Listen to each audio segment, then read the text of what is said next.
Hello and welcome to another video. How many of you know what this is by sight? No, it's not a lemon. It's not a pear, even though it kind of looks like one. This is a quince. These are amazing fruits. In Germanic languages, like in Swedish, it's kvitten, and in German, I think it's quitten. In Danish, it's kveda.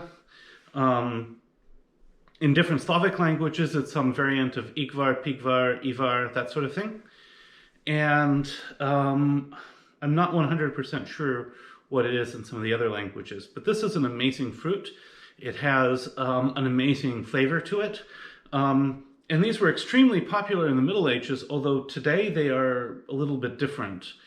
They've fallen out of favor a lot, and consequently, they're not as accessible as they would have been some time ago. Though you can still get them in Europe.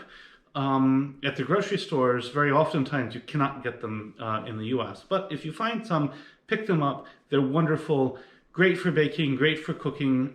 Some of them you can eat just straight. This one would probably be okay. But we're going to do something very specific with this. We're going to make a liqueur. The two things which Quince is really known for are preserves and liqueurs. So definitely going to make the liqueur. If you just eat this now, it has an unusual flavor. If you steep it in alcohol, it develops a really complex flavor, kind of reminiscent of tropical fruits. So that's what we're going to do. For ingredients and equipment, this is fairly simple. We have a quince, we have honey, vodka, and the thing about this dish is that the quince will mellow out the vodka, so you don't have to go terribly high in terms of quality, but definitely get what you can for whatever your budget is. And this is not on the high end, but it shouldn't be too bad. And then finally, we want some sort of a wide mouth jar. So I have this one here. This is going to work great. And what we're going to do is we're going to slice this thin, put it in the jar, add a little bit of honey, add the vodka, let it sit for a couple days, then we come back and strain it. So I'm going to slice this thin. I'll show you what it looks on the inside because it's quite interesting, and we'll go from there. Now, if you've never worked with a quince before, they're a lot tougher than an apple or a pear. It feels much more like cutting a squash than it does like most of your fruit. And the inside is similar to an apple, except that you have a lot of seeds in smaller areas. This is pretty tough, and the core is much larger. So what I'm going to do is I'm going to cut it into quarters, I'm going to core it out, and then I'll start slicing it. Now, when slicing this, I usually start from the big side, and the reason is, since I've had to cut this off a little bit, if you start from this side, eventually it will want to tilt on you. But if you start from this side, it's possible to get very nice, thin slices without a whole lot of work. Just make sure your knife is sharp.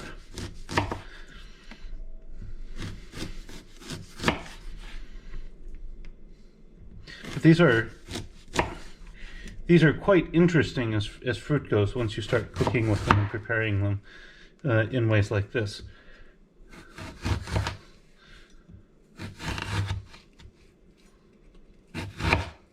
Now, the thinner you slice it, the nicer flavor you'll get out. And I've tried this after peeling them before, but it just doesn't come out as nice. So we're going to take these, we're going to toss them in the... and then we will repeat with the next quarter.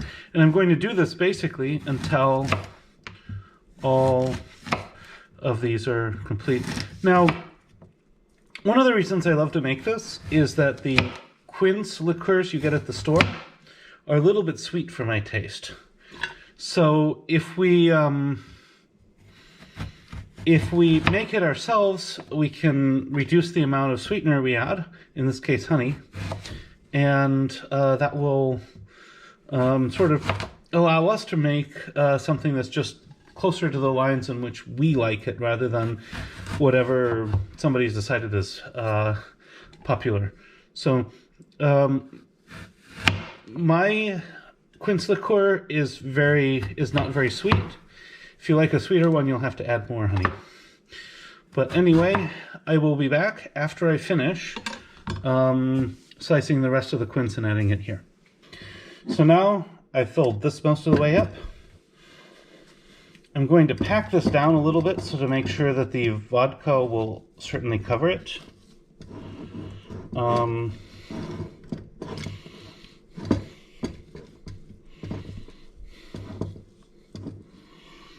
Then I'm going to add I like to just add just a little bit of honey, like maybe that looks like a tablespoon or so. Some people, of course, may like the sweeter liqueur, in which case add more. And then in goes the vodka on top.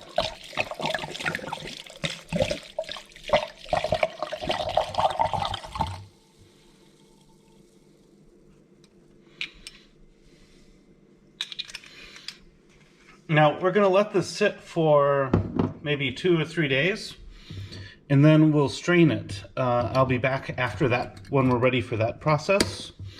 We'll take the quince pieces out, we'll run the rest of this through a coffee filter, and we'll put it back in the bottle. Then we will let it sit for at least 2 weeks, and then we will try it. I'm not going to wait for 2 weeks for the video because quinces are pretty seasonal, so I will do the taste test with the one I produced last winter. So now it's been about 3 days. I'm going to use a coffee filter, just a funnel. In this case, I took it out of the coffee machine, and my vodka bottle, and now we have this, you'll notice the quince turns a little brown on top from oxidation. That's normal.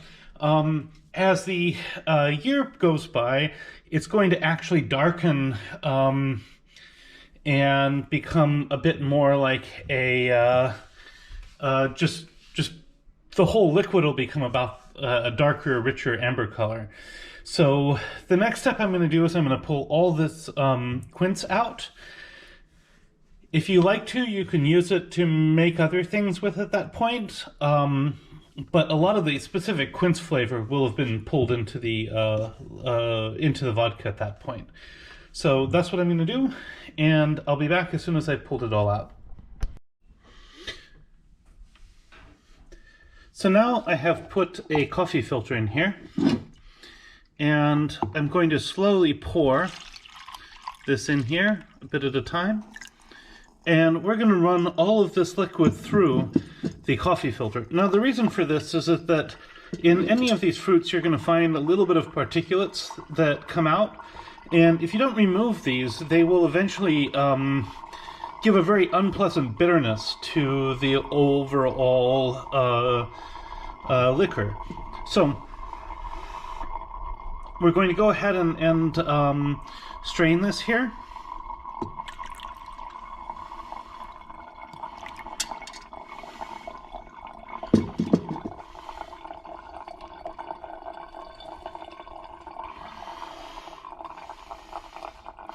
And this will take a little bit of time, so I'm not going to hold you on to watch it. It's just that this is an important step. One thing to watch is that eventually this lid will swing by, and if you're not careful, can knock this out of your hand, so be careful with that. Anyway, I'll come back when this is all been filtered. So you'll notice at the end that we end up with just a little less vodka than we started with. That's just because some of this gets absorbed by the quinces and so forth. And we're going to let this sit for about 2 weeks where the flavors will continue to develop. Because we added some honey, it's going to take a couple weeks for the honey to break down in the alcohol and develop the nice mellow quince flavor that we're after. So we won't really want to drink this for about 2 weeks. Anyway, that's the basic recipe here, and I guess next we'll do the taste test, but rather than wait 2 weeks, because these are very seasonal fruit, I'm going to go ahead and do the taste test now with my batch from last year. So So this was my batch from last year, and you can see how much the color has darkened. I'm going to pour just a little bit for a taste test into a brandy sniffer. And this is probably close to 30% alcohol after the quince has been added and so forth, maybe a little bit less. This smells really nice. It's very, very fruity and quite pleasant.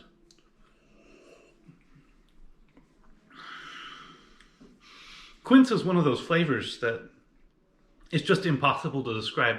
I would actually say it's more similar to tropical fruit than it is to temperate fruit, but it's even though it's sort of traditionally an older European thing, this is absolutely delicious, and I strongly recommend all of you try it. Thanks, and hope you get as much out of this as I do.